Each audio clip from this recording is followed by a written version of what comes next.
Hi everybody, this is Ryan. I'm back for a video. This time I'm going to talk a little bit about section 3.1, Introduction to Functions. So here's our handout for this week, and you can find this in Canvas. So we're going to start talking about a relation. A relation is a correspondence between two sets. Ordered pairs, graphs on the coordinate axis, mapping equations, and tables are all examples of ways relations might be represented. A special relation is called a function. A function from x to y is a rule for correspondence that associates with each element of x a unique element of y. So a good example of that would be a pop machine.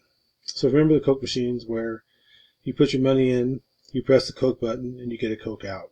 Or you press the Sprite button, and you get a Sprite out. That's a function. Every button corresponds to one type of drink. So functions are a subset of relations. Predictability is key to functions. If you have an input, you're able to determine a single output. That's the Coke button. If you press the Coke button, your output is the actual Coke itself. The domain is a set of all first coordinates of the ordered pairs. So in this case, that would be your x values, or in the case of a Coke machine, those would be your buttons. And the range is all the set of possible second outcomes, or your y values, or the actual drinks. So, determine whether the relation represents a function. So, we look at the first one. The ordered pair 3, 5, 1, 4, negative 2, 4. So, in these cases,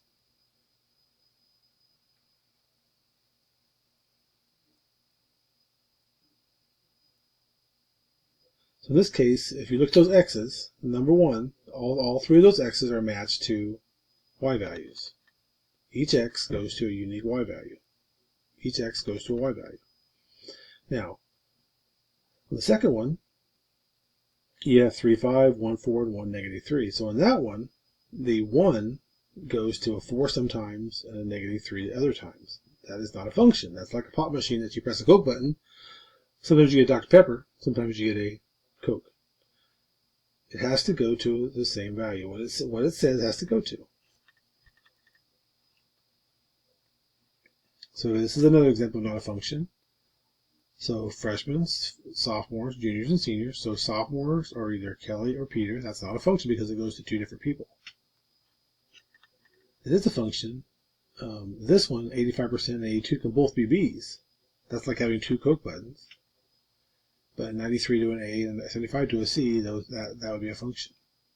So if we're going to state the domain of range, remember the domain is going to be your x values. So your domain of 3, 5, 1, 4, negative 2, 4 would be, the domain would be 3, 1, negative 2. Those are your x values.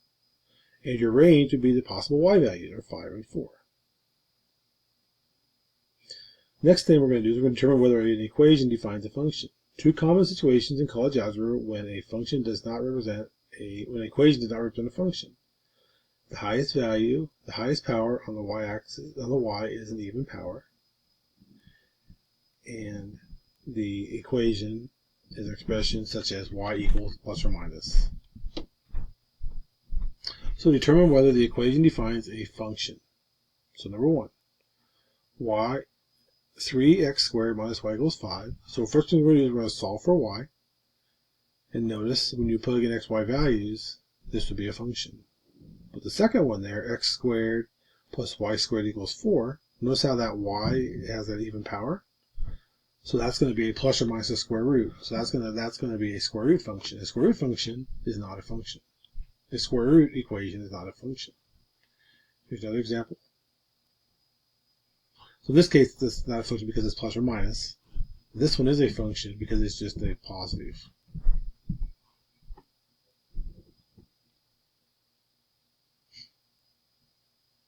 Okay, so now we're going to determine the domain of a function algebraically.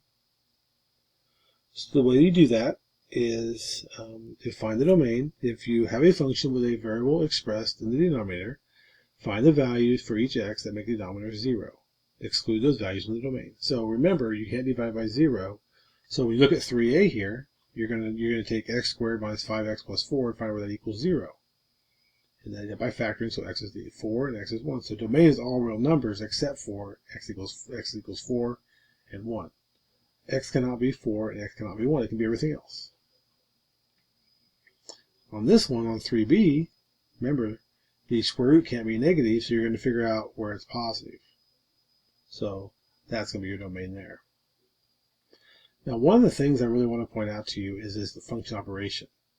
I want you, if you have a function f of x equals 3x minus 5 and gx equals 3 minus 2x, we want to find the function f of 4 and g of negative 2, x, f of negative 1, negative x, and g, negative g of x.